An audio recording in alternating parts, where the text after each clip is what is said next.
ಬೊಂಬಾಟ್ ಅಡುಗೆಗೆ ಸ್ವಾಗತ. ಇವತ್ತು ನಾವು ಮಾಡ್ತಾ ಇರೋದು ಒಂದು ಮಶ್ರೂಮು. ಅದು ಮಶ್ರೂಮು ತುಪ್ಪದಲ್ಲಿ ಮುಳುಗೋಗಿರುತ್ತೆ ನೋಡಿ, ಆ ಥರ ಮಶ್ರೂಮು. ಸೂಪರಾಗಿರೋ ಒಂದು ಮಶ್ರೂಮ್ ಗೀ ರೋಸ್ಟ್ ಮಾಡೋದು ಹೇಗೆ ಅಂತ ನೋಡೋಣ ಬನ್ನಿ. ಒಂದು ಪ್ಯಾನಲ್ಲಿ ಒಂದು 10 ಬ್ಯಾಡಿಗೆ ಮೆಣಸಿನ್ಕಾಯಿ ತೊಗೊಳ್ಳೋಣ. 2 ಗುಂಟೂರು ಮೆಣಸಿನ್ಕಾಯಿ. ಇದು ಖಾರಕ್ಕೆ, ನಿಮಗೆ ಖಾರ ಜಾಸ್ತಿ ಬೇಕಿದ್ರೆ ಇನ್ನೂ 3-4 ಹಾಕೋಬೋದು. 2 ಟೀ ಸ್ಪೂನಷ್ಟು ಕೊತ್ತಂಬರಿ ಬೀಜ, 3/4 ಟೀ ಸ್ಪೂನಷ್ಟು ಜೀರಿಗೆ, 1 ಟೀ ಸ್ಪೂನು ಕಾಳು ಮೆಣಸು, 8-10 ಮೆಂತೆಕಾಳು, 1/4 ಟೀ ಸ್ಪೂನಷ್ಟು ಸೋಂಪು. ಇದೆಲ್ಲ ಪದಾರ್ಥಗಳನ್ನ ಹಾಕ್ಕೊಂಡು ಚೆನ್ನಾಗಿ ಒಂದು 5-6 ನಿಮಿಷ ಲೋ ಫ್ಲೇಮಲ್ಲಿ ಒಳ್ಳೆ ಪರಿಮಳ ಬರೋವರೆಗೂ ಇದನ್ನು ಹುರ್ಕೊಳ್ಳೋಣ. 5 ನಿಮಿಷ ಫ್ರೈ ಆದಮೇಲೆ ಇದನ್ನು ಒಂದು ತಟ್ಟೆಗೆ ಹಾಕ್ಕೊಂಡು ಸ್ವಲ್ಪ ತಣ್ಣಗಾಗಕ್ಕೆ ಬಿಡೋಣ. ಮಸಾಲ ಪದಾರ್ಥಗಳು ತಣ್ಣಗಾದ್ಮೇಲೆ ಮಿಕ್ಸಿ ಜಾರಲ್ಲಿ ಹಾಕ್ಕೊಂಡು ಇದಕ್ಕೆ 1/2 ಇಂಚಷ್ಟು ಶುಂಠಿ ಹಾಕ್ಕೊಳ್ಳೋಣ. ಚಿಕ್ಕದು ಒಂದು ಗೋಲಿ ಗಾತ್ರದಷ್ಟು ಹುಣಸೆಹಣ್ಣು ಹಾಕ್ಕೊಳ್ಳೋಣ. ಒಂದು 4 ಪೀಸ್ ಬೆಳ್ಳುಳ್ಳಿ ಹಾಕ್ಕೊಳ್ಳೋಣ. ಎಷ್ಟು ಕಮ್ಮಿ ನೀರು ಹಾಕ್ಕೊಳ್ಳೋಕ್ಕಾಗುತ್ತೋ ಅಷ್ಟು ನೀರು ಹಾಕ್ಕೊಂಡು ಚೆನ್ನಾಗಿ ಇದನ್ನು ನುಣ್ಣಗೆ ಸೂಪರ್ ಫೈನ್ ಪೇಸ್ಟಾಗಿ ಮಾಡ್ಕೊಳ್ಳೋಣ. ನೋಡಿ, ಈ ಥರ ಸೂಪರ್ ಫೈನ್ ಆಗಿರಬೇಕು ಪೇಸ್ಟು. ನಾನೊಂದು 1/2 ಗ್ಲಾಸಷ್ಟು ನೀರು ಹಾಕ್ಕೊಂಡಿದ್ದೀನಿ. ಇವಾಗ ಒಂದು ಪ್ಯಾನ್ಗೆ 3 ಟೀ ಸ್ಪೂನಷ್ಟು ತುಪ್ಪ ಹಾಕ್ಕೊಳ್ಳೋಣ.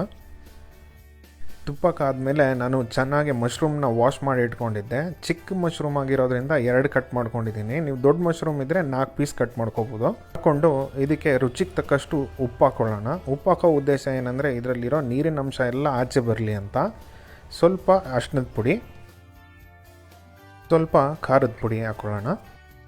ಇದೆಲ್ಲ ಹಾಕ್ಕೊಂಡು ನಾವು ಇದನ್ನು ಚೆನ್ನಾಗಿ ಮೀಡಿಯಮ್ ಫ್ಲೇಮಲ್ಲೇ ಈ ಥರ ತಿರುಗಿಸ್ಕೊಳ್ತಾನೆ ಫ್ರೈ ಮಾಡ್ಕೊಳ್ಳೋಣ. ಏನಿಲ್ಲ ಅಂದ್ರೂ ಒಂದು 8-10 ನಿಮಿಷ ಆಗ್ಬೋದು. ಏನಂದರೆ ಇದರದ್ದು ನೀರಿನ ಅಂಶ ಎಲ್ಲ ಆಚೆ ಬಂದು ಆಮೇಲೆ ಡ್ರೈ ಆಗಬೇಕು ಮಶ್ರೂಮು. ತೋರಿಸ್ತೀನಿ ನೋಡಿ ಹೇಗೆ ಅಂತ. ನೋಡಿ, 4-5 ನಿಮಿಷಕ್ಕೆ ಇಷ್ಟು ನೀರಿನ ಅಂಶ ಆಚೆ ಬಂದಿರುತ್ತೆ ಇದರದ್ದು. ನೋಡಿ, ಇನ್ನೊಂದು 5 ನಿಮಿಷ ಫ್ರೈ ಮಾಡಿದ್ಮೇಲೆ ಆ ನೀರಿನ ಅಂಶ ಎಲ್ಲ ಹೋಗಿದೆ. ಇವಾಗ ಇದು ಫುಲ್ ಡ್ರೈ ಆಗಿದೆ. ಈ ಥರ ಸ್ಟೇಜಲ್ಲಿ ಇದನ್ನು ತೆಗೆದು ಒಂದು ಪ್ಲೇಟಲ್ಲಿ ಎತ್ತಿಟ್ಬಿಡೋಣ. ಪುನಃ ಅದೇ ಪ್ಯಾನಿಗೆ 1/2 ಕಪ್ಪಷ್ಟು ತುಪ್ಪ ಹಾಕ್ಕೊಳ್ಳೋಣ. ಹೌದು, ಕೇಳಿಸ್ಕೊಂಡಿದ್ದು ಕರೆಕ್ಟು. 1/2 ಕಪ್ಪಷ್ಟು ತುಪ್ಪ ಹಾಕ್ಕೊಳ್ಳೋಣ. 1/2 ಈರುಳ್ಳಿ ತೀರ ಸಣ್ಣಗೆ ಹೆಚ್ಕೊಂಡಿದ್ದೀನಿ, ಅದನ್ನು ಹಾಕ್ಕೊತಾ ಇದ್ದೀನಿ. ಇದಕ್ಕೆ ಇವಾಗ ಸ್ವಲ್ಪ ಕರಿಬೇವಿನ ಸೊಪ್ಪು ಹಾಕ್ಬಿಟ್ಟು 3-4 ನಿಮಿಷ ಈ ತುಪ್ಪದಲ್ಲೇ ಫ್ರೈ ಮಾಡ್ಕೊಳ್ಳೋಣ. 3-4 ನಿಮಿಷ ಚೆನ್ನಾಗಿ ಫ್ರೈ ಆದಮೇಲೆ ರುಬ್ಬಿಟ್ಕೊಂಡಂಥ ಮಸಾಲ ಹಾಕ್ಕೊಳ್ಳೋಣ ಇದಕ್ಕೆ. ಇದನ್ನು ಇವಾಗ ಒಂದ್ಸಲಿ ಚೆನ್ನಾಗಿ ಮಿಕ್ಸ್ ಮಾಡ್ಕೊಳ್ಳೋಣ. ಮಿಕ್ಸ್ ಮಾಡ್ಕೊಂಡಾದ್ಮೇಲೆ ಇದಕ್ಕೆ ಸ್ವಲ್ಪ ರುಚಿಗೆ ತಕ್ಕಷ್ಟು ಉಪ್ಪು ಹಾಕ್ಕೊಳ್ಳೋಣ. ಒಂದು ಜ್ಞಾಪಕ ಇಟ್ಕೊಳ್ಳೋದು ಏನಂದರೆ ಮಶ್ರೂಮಲ್ಲೂ ಉಪ್ಪು ಹಾಕ್ಕೊಂಡು ಫ್ರೈ ಮಾಡ್ಕೊಂಡು ಇರ್ತೀವಲ್ಲ, ಅದಕ್ಕೆ ಸ್ವಲ್ಪ ಇದಕ್ಕೆ ಕಮ್ಮಿನೇ ಹಾಕ್ಕೊಳ್ಳಿ. ಆಮೇಲೆ ಬೇಕಿದ್ರೆ ಅಡ್ಜಸ್ಟ್ ಮಾಡ್ಕೋಬೋದು. ನೋಡಿ, ಒಂದು 5 ನಿಮಿಷ ಫ್ರೈ ಆದಮೇಲೆ ಈ ಥರ ಕಾಣುತ್ತೆ. ಸ್ವಲ್ಪ ಎಣ್ಣೆ ತೇಲ್ ಬರ್ತಾ ಇದೆ. ಈ ಮಸಾಲಾನ ನಾವು ಪ್ಯಾನ್ಗೆ ಹಾಕಿದ್ಮೇಲೆ ನಿಲ್ಸಂಗಿಲ್ಲ. ಈ ಥರ ಮಿಕ್ಸ್ ಮಾಡ್ತಾನೆ ಫ್ರೈ ಮಾಡ್ಕೊಳ್ತಾನೆ ಇರಬೇಕು ಆಗೋವರೆಗೂ.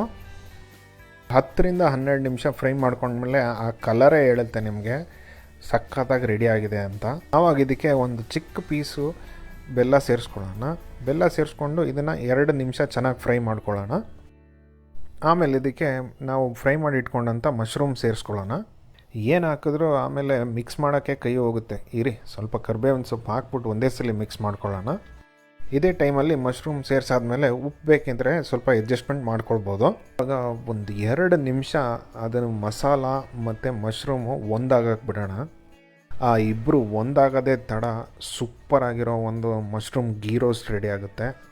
ಈ ಗೀ ರೋಸ್ಟ್ನಂತೂ ಇಡ್ಲಿ, ನೀರು ದೋಸೆ, ಪರೋಟ, ನಾನ್ ಜೊತೆ ಸವಿತಾ ಇದ್ದರೆ ಅಂತೂ ಸೂಪರ್ ಮಜಾ ಬರುತ್ತೆ. Until next time, ಬೊಂಬಾಟ್ ಅಡುಗೆ signing off. See you in another great video. Bye bye.